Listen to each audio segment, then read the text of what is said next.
نحمده ونصلي على رسوله الكريم اما بعد فاعوذ باللہ من الشیطان الرجیم بسم اللہ الرحمن الرحیم۔ مہمان یا میزبان ایک سید بزرگ ایک پہاڑی پر رہا کرتے تھے جہاں دن رات وہ اللہ کی یاد میں مشغول رہا کرتے تھے۔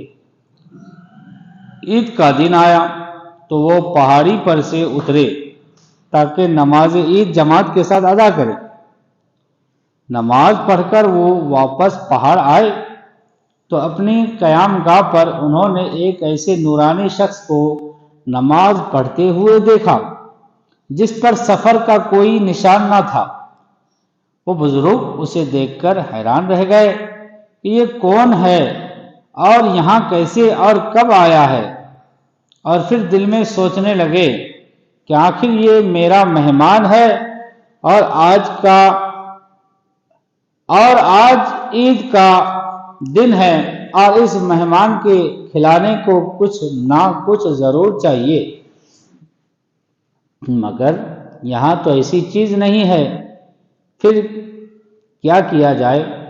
اتنے میں اس شخص نے نماز سے سلام پھیرا اور کہا، میری فکر نہ کیجیے، مجھے کھلانے والا خود ہی کچھ کھلا دے گا۔ خود ہی کچھ کھلا دے گا۔ اور پھر فرمایا، اور اگر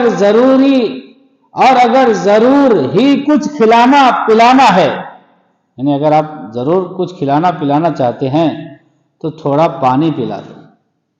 اگر کچھ کھلانا ہی چاہتے ہیں تو تھوڑا پانی پلا دو۔ جب پانی لانے کے لیے برتن کے پاس پہنچا تو برتن کے پاس گرم 2 تازہ روٹیاں اور ساتھ ہی سالن رکھا ہوا دکھا۔ وہ روٹیاں اور سالن بالکل تازہ اور گرم تھا، جیسے ابھی تیار ہوا ہو۔ میں دیکھ کر حیران رہ گیا۔ اتنے میں وہ پر اسرار مہمان بولا، حیران کیوں ہوتے ہو؟ فَإِنَّا لِلَّهِ عِبَادًا أَيْنَمَا كَانُوا وَجَدُوا مَا أَرَادُوا۔ اللہ کے بعض بندے ایسے بھی ہیں جو جہاں بھی کچھ چاہیں پا لیتے ہیں۔ پھر فرمایا، کھانا لاؤ، مل کر کھائیں۔ چنانچہ ہم دونوں نے وہ کھانا کھایا، اور کھانا کھانے کے بعد پھر اس مہمان نے السلام علیکم کہا اور غائب ہو گیا۔ سبق: اللہ کے مقبول بندوں کی عجیب شانیں ہوتی ہیں۔ اللہ کے جو مقبول بندے ہوتے ہیں ان کی عجیب شانیں ہوتی ہیں۔ وہ عوام سے بہت ممتاز اور برگزیدہ ہوتے ہیں، اور وہ جہاں بھی چاہیں اور جو کچھ بھی چاہے پا لیتے ہیں، اور دوسروں کی امداد اور اعانت فرماتے ہیں۔ دانا دیوانہ۔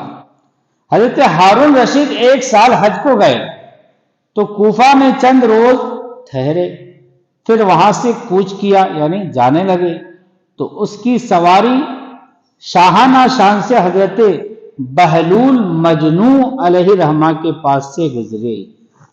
حضرت بہلول دانا کے بارے میں آپ نے سنا ہوگا، جو اللہ کے ولی تھے لیکن مجذوب تھے۔ حضرت بہلول مجنوں علیہ رحمہ کے پاس سے گزری۔ حضرت بہلول نے ہارون رشید کو دیکھا تو آگے بڑھ کر کہا، اے امیر المومنین، مجھ سے ایک حدیث سنتے جاؤ۔ کہتے سنو۔ حضرت عبداللہ عامر رضی اللہ تعالی عنہ سے روایت ہے کہ ایک سال حضور صلی اللہ علیہ وسلم حج کو تشریف لے گئے تو مینا میں آپ کی سواری اس صورت میں گزری کہ آپ ایک اونٹ پر سوار تھے اور آپ کے نیچے ایک سادہ سا کجاوا تھا۔